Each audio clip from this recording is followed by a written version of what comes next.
Hi, this is Dennis with Second Chance Tackle, and today I'm going to take on a Penn 180. It's the Beachmaster series. It's the narrowest channel within the Beachmaster series. It's designed for lakes, pier, boat, bays, and inshore ocean. And on the northeast coast here, we typically use these for summer flounder in the bays and near shore. So a customer brought this one. This is a beautiful example. This reel has got to be 30 years old or so.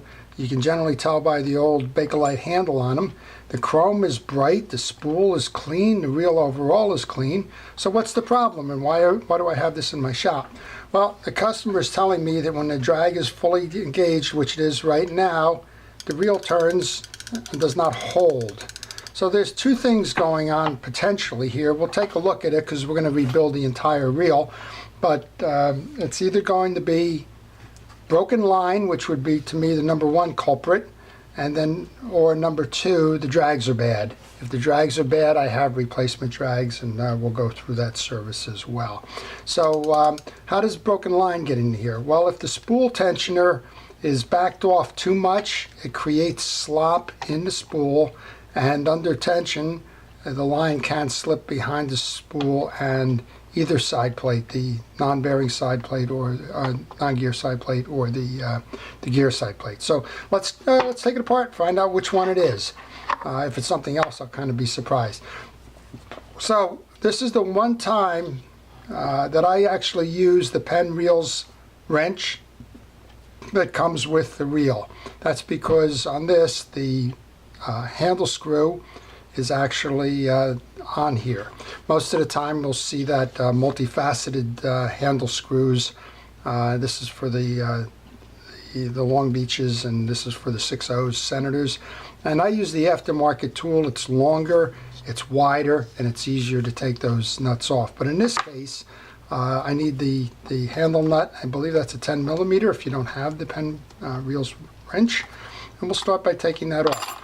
So while we're starting on it, this is very dependable, very reliable, over-engineered reel for its purposes.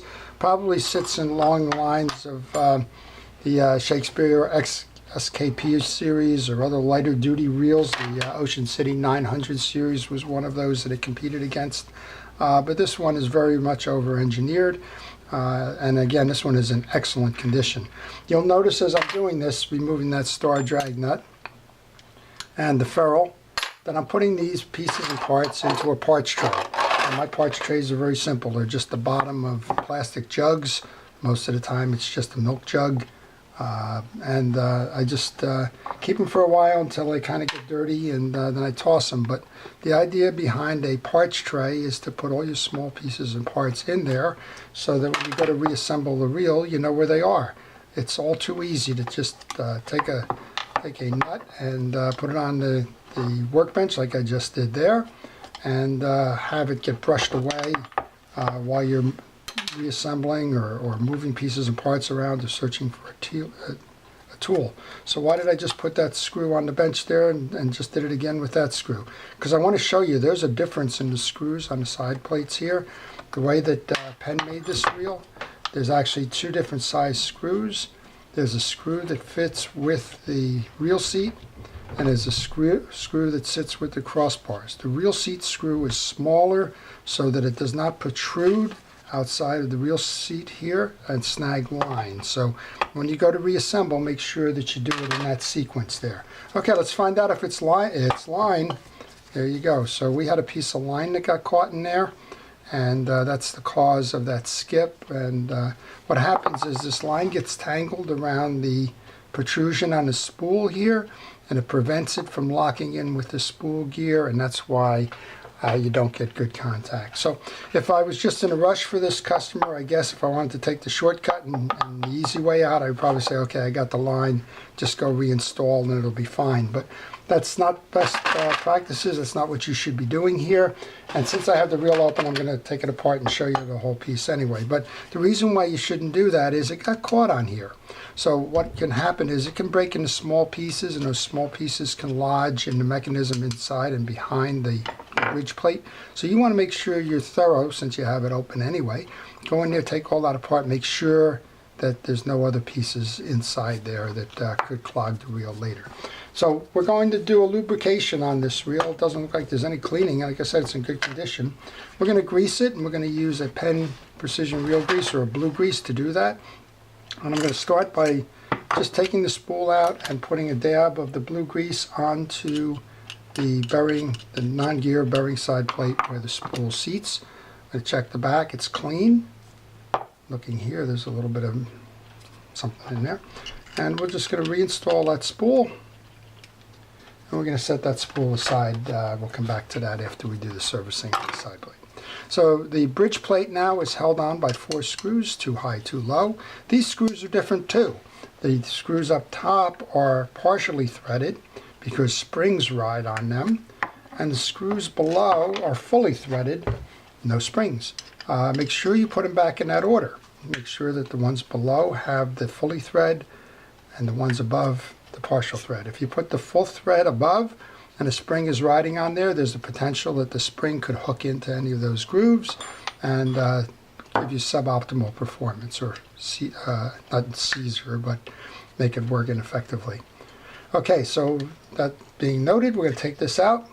It's a good time to tell you, if you don't work on reels frequently, take pictures along the way during disassembly so that you know how to put these things back together again. And also, you can get the schematic. It's available on pennparts.com, which is now mysticparts.com.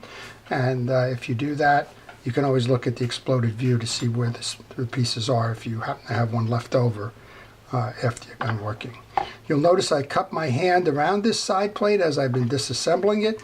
That's because there's a spring underneath here that holds the anti-reverse dog, and I want to make sure that I capture that spring and it doesn't go shooting out. There's 2 types of spring, a coil spring and a flat spring. I'm going to guess by the edge of this reel that it's a flat spring, but either way I want to make sure that I have that for reassembly. If I don't, the problem is going to be that I'm going to have to go order one, and that's going to take time in the rebuild. So here we go, we'll take it apart. Yep, we have a flat spring here. I'll show you how that gets reassembled, but right now the anti-reverse dog is a flat spring. So I'm just going to unbend that a little bit, put that in my parts basket so I know where to look for it. Here is your anti-reverse dog underneath here. And of course what I'm doing right now, other than servicing, is I'm checking for that broken line, seeing if there's any other pieces in here that may have been affected by it. So I'm taking off the spool gear, pressing down on the yoke. I'm going to take off the jack, which is the transition piece to the eccentric, which enables free spools operation. And just checking, bringing a cotton swab here just to clean out some of the old grease. And again, this reel is in excellent condition, so I don't have much work to do in terms of cleanup and repair. But sometimes using that cotton swab, you can pick up a piece of line that you can't see. Sometimes it's hiding on the side plate of that, but in this case, all I got was some old grease. We'll go ahead and re-grease this, and then I'll show you about the drags. And I think we've solved the problem initially just by opening up the reel and pulling out that piece. But again, it's better to do it completely and not have the customer bring it back in and complain that you didn't do the right service. So I'm going to put some blue grease on both sides of the yoke. I'm going to look at that spool gear now. And the reason for that, when line gets trapped, sometimes it gets chewed up and it pushes or bends a tooth or breaks a tooth because of the erratic operation. I don't see that here, so I'm just going to put a little bit of grease on that. And we're going to go ahead and put that back on. I'm going to seat that. And I'm going to grab the jack, put that over it. And now the assembly's back the way we took it off. Final piece then is the drags. We're going to go look at the drags. Make sure that there's nothing captured in here, in broken pieces. And while I'm at it, some of you are going to rebuild this reel completely. So let me show you how to take the gear sleeve off and service that. So this is easy. There's a little hole in the gear sleeve. There's a pin that rides in that hole. I just took that pin out by using a little metal pin myself. You can use a toothpick, dental. Somebody came in and said they use a dental tool. That's fine. something just smaller than the hole to push it through. Then you can pull it off, and because this reel is in such good condition, there's no garbage or anything on this this shaft. You can see the hole that that pin rides in to hold the gear sleeve. This is what gets oiled when you pull off the top handle nut and it says oil on it. This is what actually gets oiled. A lot of times with a lot of use, crud accumulation and junk will fill in these channels and makes it difficult to turn. So if you are rebuilding the reel, take that gear sleeve off and make sure that it's clean underneath. And just put a little bit of grease in there and reinsert that gear sleeve, and then I'm going to grab that pin and put that back in to hold it on. And it may seem like this is easy enough and that, but I tell you, I've worked on enough reels and made enough mistakes along the way. I've oftentimes put that sleeve on and forgot to put the pin in, and of course that's going to not work well, right? So, okay, so now we're on to the drags. The drags look like they're in good condition. I'm just going to reseat these. So the drags work with a fabric washer on the bottom. I'm noticing these have good lubrication on them, so that it doesn't matter to lube them right now. However, just to show you, I would use a, this is Cal's Universal Grease. I had some kind of solvent that took the branding off of it, but this is a Cal's Universal Dry Grease. What you would do is you would grab a little bit of that, put a piece on each side of the fabric drag, rub it in, and that's another reason why I wear this protective gloves, so that you can work it around, and then you would reinstall. So the order is, there's a fabric drag sitting in here, it's in good condition. I'm not going to pry it out. A metal one, then the next fabric, then there's an eared washer which goes in the middle, followed by another round metal washer and the cap washer that goes before the ferrule. So just reversing the sequence now. We have the fabric in, the first round metal, second fabric, and again these are in good condition. This eared washer sits in the two indentations that are in here. On this particular reel you really got to look for them. The other reels are a little bit easier to spot, but because of the small diameter of these main gears, a little bit more difficult to find where those ears sit. They got to get in those slots. If they don't get in those slots, you're going to have a drag that doesn't perform properly. All right, so we've reset this now. I'm going to go ahead and put that ferrule back on, and let's show you how to reassemble the reel then. It's the one little magic trick, I guess, in the whole thing. You take your threaded screw, that goes on the left side, or the right side if you have the reel upside down, but the left side of the reel from the exterior side of it is why you use that parts reel. You grab the anti-reverse dog, you insert the main bridge assembly with the gear, pressing down on the spool gear, and about a 180 from completion. Then you want to grab that anti-reverse dog, put it over the screw and inside the toothed ratchet from the sleeve gear. You want to grab that metal spring, the flat spring. Half that flat spring sits on the anti-reverse dog. The other half rides against the, around the it's around the pivot point on the, oops, shot it out. I got lucky there. It's shot. It is a spring, but I have it. I wanted to show you, and it got loose in a hurry. So let me just reseat this. It's one of these patience things.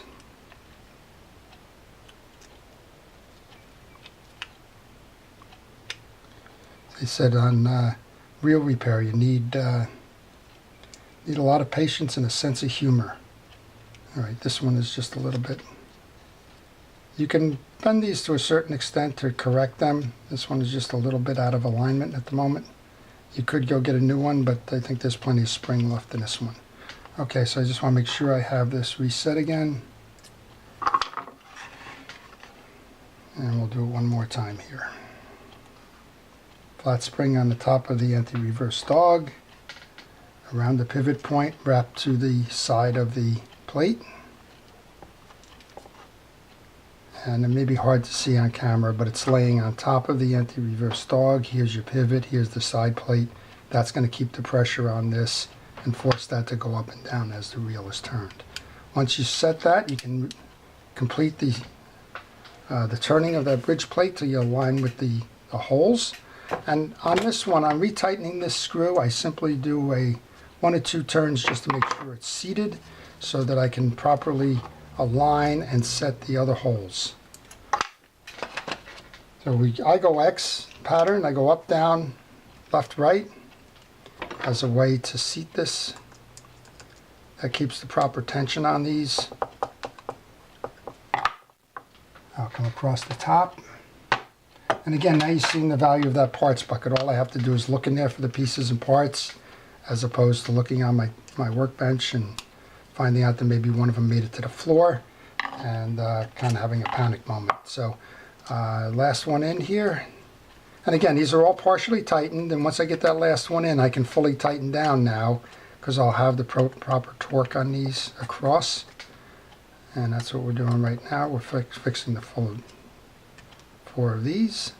You don't have to over tighten them, you have to make sure that they're snug. And then we'll just hand test this to make sure it's working. That click you're hearing is that anti-reverse dog working. There's one piece more that gets lubed on this. Excuse me, and that's the top of the jack. You can't do that before you put this back on. All right, and then we're going to grab the star drag nut. That's a clockwise turn. Grab the handle. We'll leave the handle. I'm going to put it back on after I put the side plate on. It's easier. I don't have to rotate the handle to get the screws in. Okay, so grab this, align the holes here. It's easier if you work the free spool release to the off position, which pulls that sleeve gear out. It makes it easier to rotate and tighten the screws. And just like I did with the bridge screws, I'm going to work in an X pattern, high, low, east, north, south, east, west kind of thing, just to keep the proper tension on these and make sure that nothing's binding as we wrap up the reel here. So I went kind of east-west. I'll go down, I'll put one down on the reel seat here. Again, that's the small one. Remember, the small ones go below. The longer ones go on the cross bars.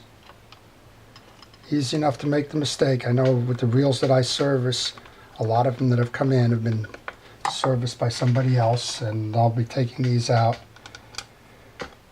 and I'll find long screws below and short screws above. And again, the only risk that you run there, it's all going to hold the side plate on. The risk you're going to run is those long screws will protrude from the reel seat, and there's a chance that you can snag your line on the protrusion. So why take a chance? Do it the way the factory did it, put the small ones below. All right, last screw, and then we'll tighten them all down. Again, I did just like I did with the bridge screws. I made sure that they were partially tightened just to get them seated. Now I'll come back, and in that X pattern, or that north, south, east, west kind of pattern, I'll go ahead and tighten them up. And get ready to put the handle on there and have a happy customer. So I've been working on reels over 20 years now. I'm sharing my experiences here on YouTube.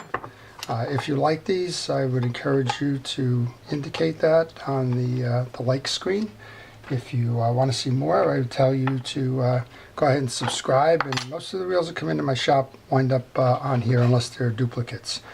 For example, I work on 100 jig masters over the course of the year. I don't put them all on there. Normally you could put a drop of oil in there now, like a Real-X oil.